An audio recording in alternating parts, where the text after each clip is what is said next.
What is Shanghai? On the morning of June 20th, 1830, the Lord Amherst, the first British ship to visit Shanghai, was anchored at the mouth of the Huangpu. Two Europeans strolled ashore. These men were Charles Gustlove, translator and missionary, and Hugh Lindsay, representative of the British East India Company. Crowds gathered to gaze at these red-bristled barbarians, though in his report Lindsay mentions cotton cloth and calico. His real objective was to sell opium. 9 years later, the Opium Wars broke out. After the Chinese defeat against Britain, Shanghai became one of the cities open to foreign trade by the 1842 Treaty of Nanking. A new mega-city since began to develop. Shanghai Landers. Until the 19th century and the First Opium War, Shanghai was considered to be essentially a fishing village. However, in 1914, Shanghai had 200 banks dealing with 80% of the foreign investments in China. Citizens of many countries and all continents came to Shanghai to live and work during the ensuing decades. By 1932, Shanghai had become the world's 5th largest city and home to 70,000 foreigners. Foreign residents of the city called themselves Shanghai Landers. From 1842 to 1949, while the British established a settlement in a section of Shanghai, the French and Americans also established their own settlements. These settlements are later called concessions. World War II marked Shanghai as a destination for refugees. Between 1937 and 1939, an estimated 20,000 Jews traveled to Shanghai to flee the Nazis. Shanghai was the only city where Jews were welcomed without condition. Today, the streets of the French concession and other foreign settlements have changed to become well-to-do neon-lit avenues, while the Bund, a stretch of Western-style buildings, is still representing the historic Western influence that dominated so much of the city's history. General facts. Shanghai is a city in East China. It is the largest city of the People's Republic of China and the 8th largest city in the world. Due to its rapid growth of the last 2 decades, it has again become a global city. It is also known as the Paris of the East. According to the 2009 census, Shanghai has a population of about 19 million, 4 times more than the people in New Zealand. Registered migrants comprised 1/3 of the population in 2007. However, as the most successful city of one-child policy, Shanghai has the lowest fertility rate in China. The main language spoken in Shanghai is, well, Shanghainese, one of the 248 Chinese dialects identified by Wikipedia. It is gigantically different from Mandarin. If one says something in Shanghainese to a Beijinger, he is bound to get a confused look and possibly some eye-rolling. Shanghainese kids start learning English in the 1st grade. Like it or not, English is now a compulsory course for all pupils in Shanghai. In a decade's time, everyone in the city may speak English, or a hybrid language of Chinese and English, known as Chinglish. Economy. Shanghai means on top of the sea. But the fact is quite a lot of local Shanghainese have never seen the sea, as downtown Shanghai is more than 100 miles from the Pacific Ocean. And it is not blue as we may expect because of the pollution from the factories around Yangtze River Delta. In 2005, Shanghai was termed the world's largest port for cargo, and it is now the world's busiest seaport. It handled 29 million TEUs in 2010. 25% of Chinese industrial output comes from the city and the sea. And Shanghai produces 30% of China's GDP. By the end of 2009, there were 787 financial institutions in Shanghai, of which 170 were foreign invested. In 2009, the Shanghai Stock Exchange ranked 3rd among worldwide stock exchanges in terms of trading volume. And the trading volume of 6 key commodities including rubber, copper and zinc on the Shanghai Futures Exchange all ranked 1st across the world. Shanghai is now ranked 5th in the latest edition of the Global Financial Centers Index, published by the City of London. Urban development.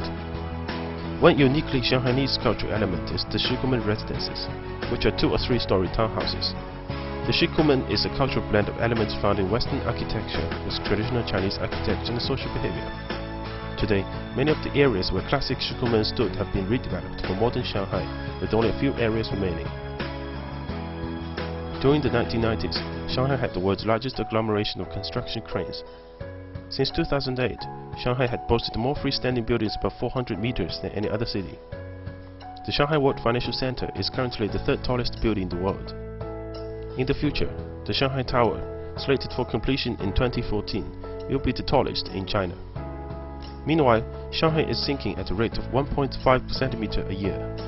Shanghai's rapid transit system, Shanghai Metro, extends to every core urban district as well as neighboring suburban districts.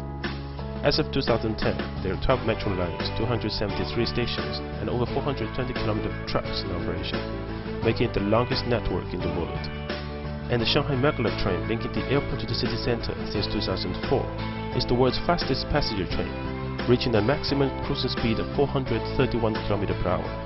Shanghai has the largest bus system on the planet with 1,424 bus lines. World Expo 2010. As the largest and most internationalized city in China, Shanghai is the host of World Expo 2010, which was the biggest in history of world fairs.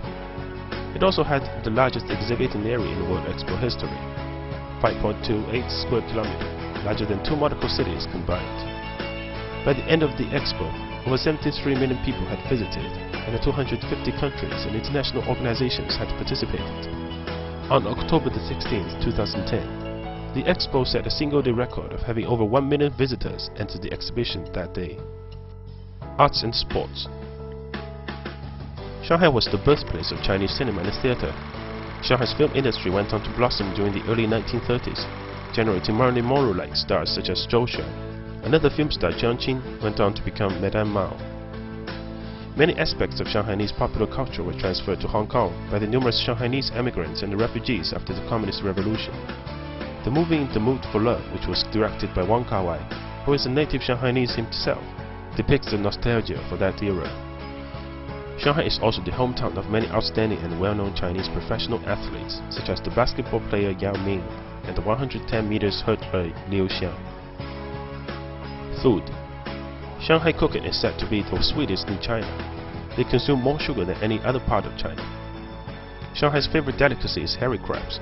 They are considered cooling, which is why they are served with Shaoxing sherry wine to restore the body's yin and yang. Another popular food in Shanghai is xiaolongbao, thin-skinned dumpling. The stuffing is usually made of pork and it is wrapped in together with a lot of meat juice. Shanghai Marriage Market. Every weekend, hundreds of Shanghainese parents assemble in People's Park for the Shanghai Marriage Market with the resumes of their unwed children to negotiate potential hookups.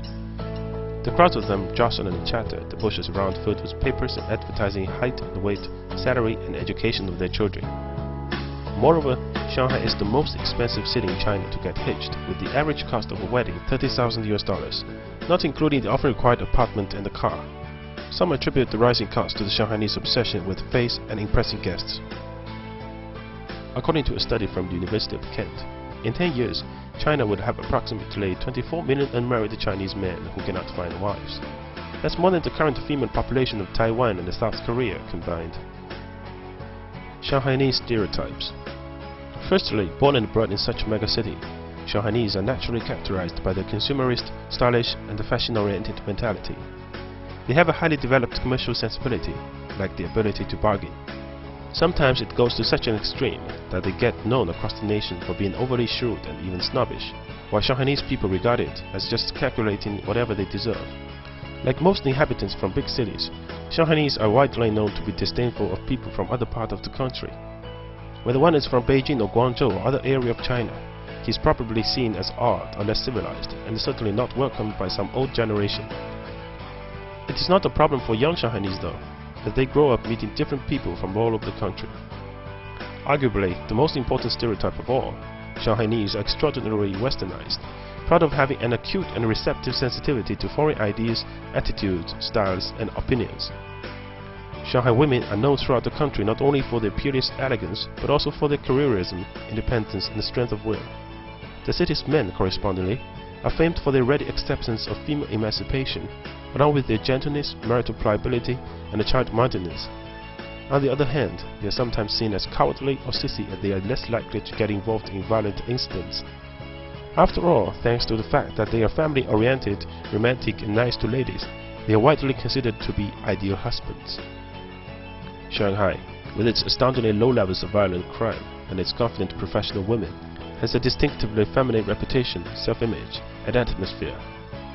Today, Shanghai is again one of the most prosperous cities in the world. Its cosmopolitan character, sophisticated and affluent consumers, and highly educated skilled labor force make it highly attractive to overseas investors. In the 21st century, it has regained its fame dating back in the 1920s as the paradise for world adventurers.